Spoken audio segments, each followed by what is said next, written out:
Hello. What a game that was. Welcome to the PostMatch show.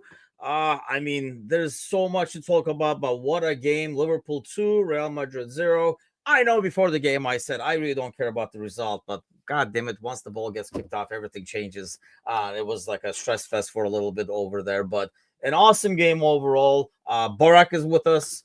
Barak, man, before the game in the pre-match, I was talking about like my confidence levels with this team as a team yet. Performance day in and day out is not there yet. But man, a day like this, really, I know it's like a short-handed team or whatever, but regardless, it's Real Madrid. There's a lot of quality on the pitch. And to be able to dominate the game itself, forget the score. The game itself and the control and stuff overall was like ridiculously impressive. If it wasn't for Courtois, I think it could have easily been like 5 in the back of their net. Yep. Right. So yeah, I don't know what the stat line says, but because I haven't seen it, but it did feel like we dominated. And like before this game started, because we have City on Sunday, I don't really care very much. It kind of sucks because Real is sort of like our a boogeyman to some degree. It's been like 15 years since we beat them? Yeah, that's what they were saying, I think. Yep.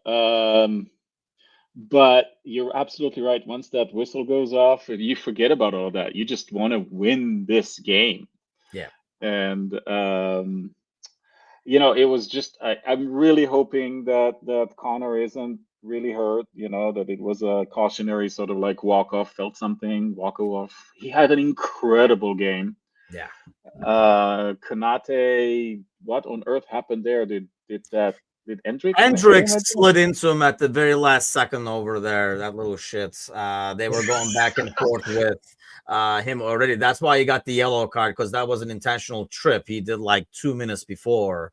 And honestly, if that game is going on, and if he gets injured on that one, I can see him like getting a second yellow on that one. But yeah, that's probably the biggest concern with Bradley, which I was worried about it going into the game. And Brian, you joining us, welcome aboard. I was kind of worried about Brian, like Connor going into the game, but arguably, like Bradley was like the man of the match. Probably split it between this Ireland and then that Ireland with like Keller and goal. But what do you make of the game overall? Well, Maka too, right? That says a lot, though, right? You can kind of, and you wouldn't be wrong regardless of who you pick. It's really hard right there to pick who was top in that match, because I think everybody just came up. Gapco came off the bench and was really massive and changed our play. And I think really set the momentum up. But McAllister was amazing in there, controlled the entire midfield. So many supposed superstars right there, we made them look like they look pretty poor. And really, the score is kind of flattering to Real Madrid, in my opinion, right there, because we really dominated that entire match. But Bradley, that slide tackle on Mbappe, wow. That's like it's like when Kazi came there and said that he dreamed of that tackle as a little kid right there. Because it's the truth right there. You don't see that, but it was just a great match. And I'm excited right there. I'll say right there on Thursday, I basically said I just wanted this to be a rubber stamp match right there. I wasn't really concerned about it. But hey, coming across 15 points, on this, 5 wins, we're already basically top 8. So this is a done thing, and we can pretty much go into to Girona with a lot more confidence and go there and be able to play some of the outlying members of our squad. Yep. Yeah, and that pays off. The thing that Slot does with in terms of the rotation, and you're going to be able to probably throw Elliott or somebody like that out there for that game, because you're going to have like a lot of rubber games. And who would have thought, really, when the draw was made, it looked like we had it slightly tougher than some of the other teams. And this team is cruising. Konate is a concern. I wasn't as worried about Bradley. It looked like it was precautionary. And then Trent is back. But Konate would be a huge concern, because we know Kwanzaa can be shaky. So I don't know if it would be Kwanzaa or Gomez or whatever, God forbid, if he can't go against City, which really is the big game now. But you can't take everybody off. Going back to Bradley, Barak, first of all, is he your man of the match? Yeah, so in our in-game chat, at some point, I think it was after another absolutely ridiculous. Uh, he has this tenacity. He went on Rudiger, I think, and he just like and Bradley's like half the size of Rudiger, right? He has no fear. And it was one of those, and I'm like, man, he's now kind of having serious contention to Maka for man of the match. Who I think we're all kind of saying, yeah, probably him, but then it was by the time this game ended, yeah, I think he is. I don't think there's, which is incredible because McAllister had an incredible game and Virgil had a really good game. Yeah. Keller was just, oh dear. I think Ali's recovery period is going to be a lot longer than anybody anticipated. I mean, you gotta hand it to Kelleher. He's sort of. I hate to say this because I love Allison, but Keller is just like I don't even know where that came from. That was an incredible performance, and it's consistent now. But yeah, in this game, probably Bradley. Yeah, I think with Keller, it might be changing our plans moving forward. I really can't see it. The goalies are good. We talked about this before on the podcast. Like getting a quality goalie is a good investment regardless. That stock never goes down, so you can sell and like see like what happens there. But with Bradley, I mean, I was more shocked. Look, Mbappe is on that wing, and I think the thing that you would assume normally is the fact that he would not push up as much. And, he would sit back and that would eliminate it. It almost looked like, Brian, that's what Madrid expected, but it was quiet, not so. That dog is celebrating like hell in the background, dude. I know you asked Brian, but Yeah, I have to make a comment here before you answer. Was Mbappe on that wing? I mean, where was Mbappe? What Bradley did was absolutely X out Kylian Mbappe. Yeah. And that's a pretty impressive darn thing to say for a young, up and comer in theory. All right, Brian, over to you. Sorry. But like you said right there, I mean, on there with Mbappe, but this is because, of course, of his entire season with Real Madrid. He's been really, really quiet. I mean, it's like one of these little moves right there that you think is all going to be so glamorous and all that. It hasn't really quite ticked off all the boxes right there because, I mean, they're on a disjointed side. But yeah, I think that they thought that we were going to be a little bit more reserved in this match right there. But we came at them. I mean, and it's and they had all the assistance in the world right there with that official, with some of the calls that were made that were so questionable right there. I mean, I know we had a little spat right there on Discord about the Darwin camp there and push off right there that happened from Asensio. And I mean, I was on the fan right there. I've seen lighter penalties than that right there in a box. I mean, so I thought it was a penalty. Of course, others didn't right there. But yeah, I think that we just dominated that match. I mean, and I think that it's a whole different animal right there that we're dealing with this side from the Klopp years.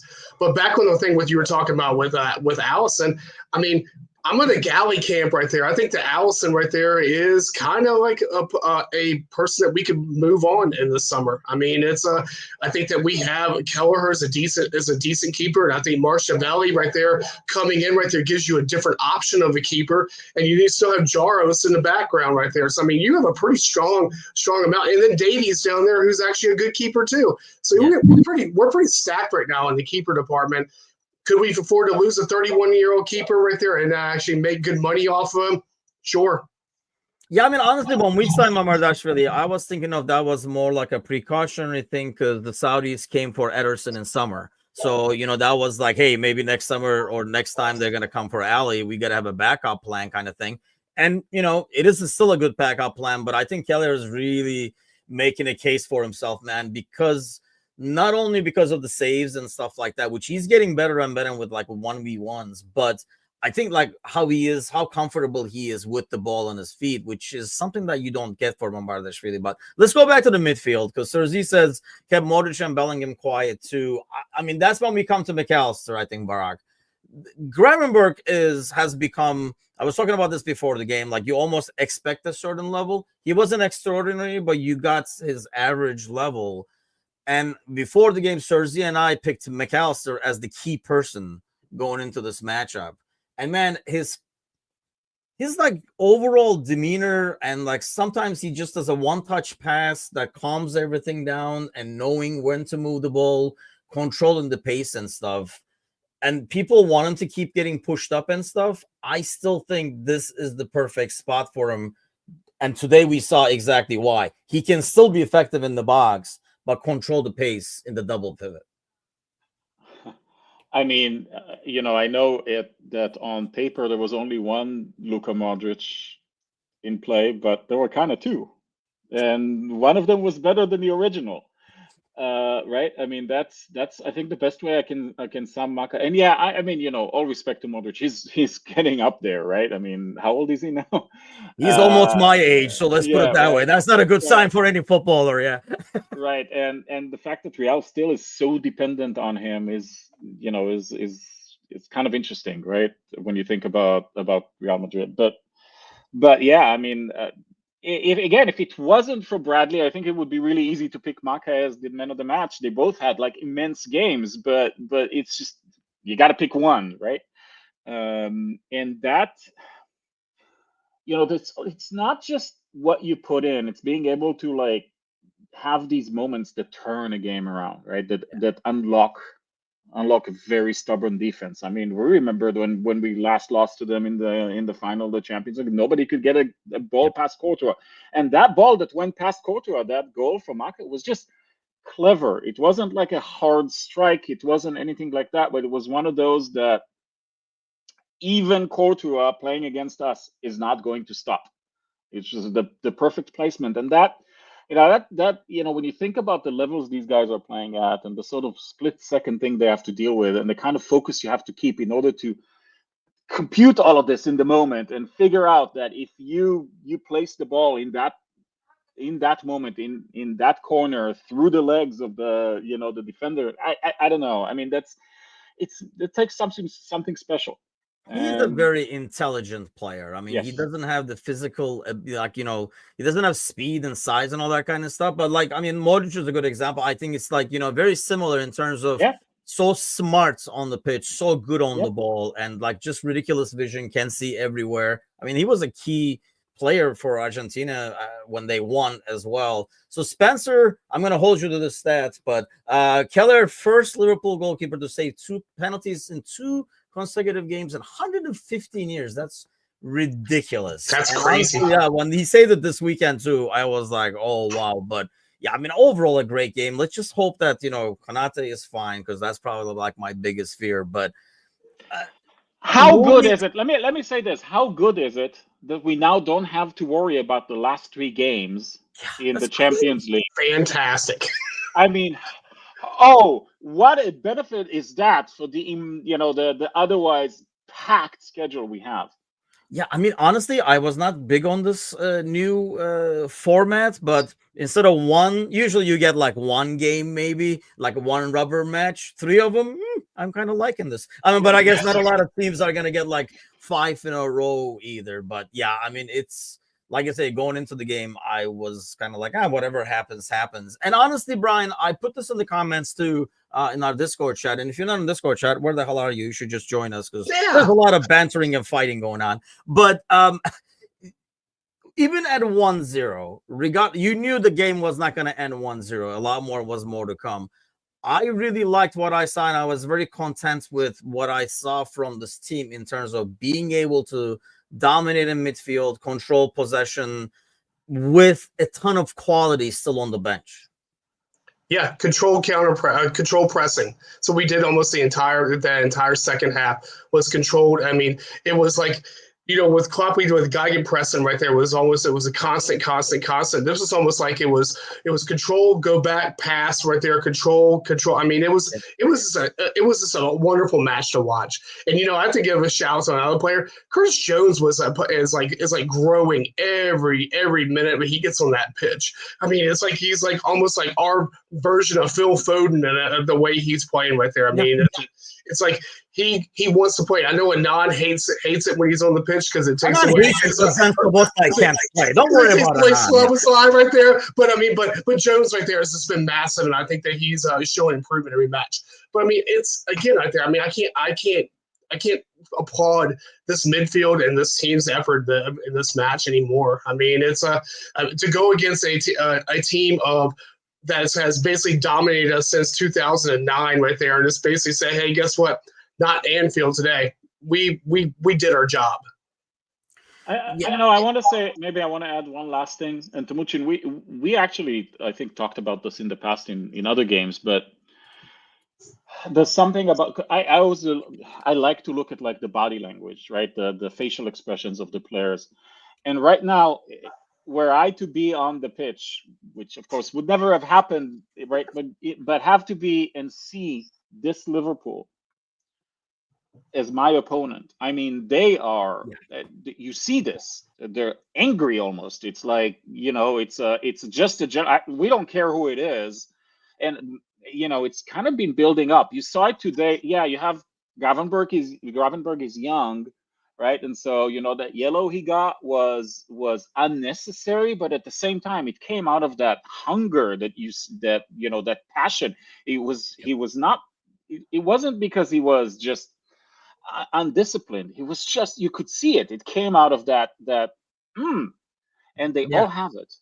And that to me is the most exciting thing, and perhaps the most important aspect of this is the one thing I'm going to put to Arne Slot, right? Because for him to come into this group of players and create this is one of those things that a head coach can do if they're really, really good at what they do. And that's he took something that Klopp gave him, but he did this. Yes, exactly. No, that's a good point. We have talked about this in the past, and Brian and I get like retail PTSD whenever I bring it up. But it's a lot harder to kind of improve on a good thing as opposed to fix a broken thing. But well, some parting thoughts, Brian. What do you take away from this game? We said we would do like a short one. It was a game that we had to do a post-match on, even though I have Thanksgiving festivities a day early. Like I've been talking for the last few days. I know Barak, somebody's cussing out Barak as we speak because he is late. But Brian, some parting thoughts for the. So my parting thoughts are: I'm just glad that this league stage is done, and for the most part, and that we can just move on and look forward to not having to play in that knockout round, and that's coming up, and we can just wait for who's going to face us. Onward to Sunday. That's all I care about right now is this Sunday. Exactly. Yeah. I mean, this victory effectively saved us 5 games of a really packed schedule. Yeah. It's the 3 rubbers that are left and the 2 in the knockout stage. Yep. 5 games in this season is huge. It's massive. It's massive. Yep. That is, especially when your opponents might end up playing them. Right. Yeah, I mean, we could get like City versus Real in the knockout stage, and we can sit there and kind of eat the popcorn, right? I mean, that's my parting shot. But yeah, I appreciate you guys hopping on. Thanks to all those joining, do sharing, liking, and all that good stuff. Enjoy the rest of your day and this victory, and get ready for Sunday. Tomorrow is Thanksgiving here in the U.S. Turkey on the other side of the pond. So you might not be following what we got going on this side of the pond, but tomorrow's Thanksgiving, so we will not have the podcast, the regularly scheduled Thursday night podcast.